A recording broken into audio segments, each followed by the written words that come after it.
huwaran at masipag man, ngunit may kalokohan akong nalalaman. Kada uwi kay misis, ayaw niya ng kiss lang. Kada uwi yod, ayaw ng kiss, gusto bembang. May isang haligi ng tahanan na sadyang ito'y huwaran. Sari-sari ang raket kahit saan. Ngunit meron siyang tinatagong sikretong malupitan. Gusto kada uwi magbebembang.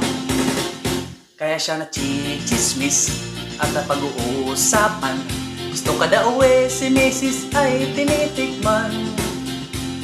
Ngunit minsan itong si tatang na destino sa malayuan. Malungkot kanyang junjun isang buwan. Puro kayod lang ng kayod, ngunit junjun niya'y matamlay. Kaya umuwi biglang walang paalam. Kaya siya nachichismis at napag-uusapan. Kada iwiyot, ayaw ng kiss, gusto bembang.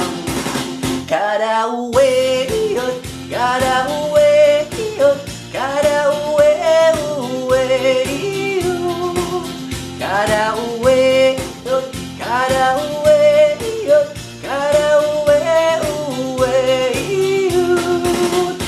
Ngunit mayroong isang lihim, ngunit biglaan siyang lumanding. Nitong bibong tatang nanginginig. Tinatnan niya si kumpare, nakapatong na kay misis. Si kumpare tumakbo bigla nang walang damit. Ngayon may bagong chismis, si kumpare nang gagapang. Kaya inabol siya ng sundang ni tatang. Itong aking inaawit, ang tama ay huwag magalit. Iwasan nyo kasi ang mga bit. Itong bibong si tatang asawa'y di nawawaglit. Baka si kumpare ay umulit. Kada uwi, iyot, kada uwi, iyot, kada uwi, uwi, iyot. Kada uwi, kada uwi.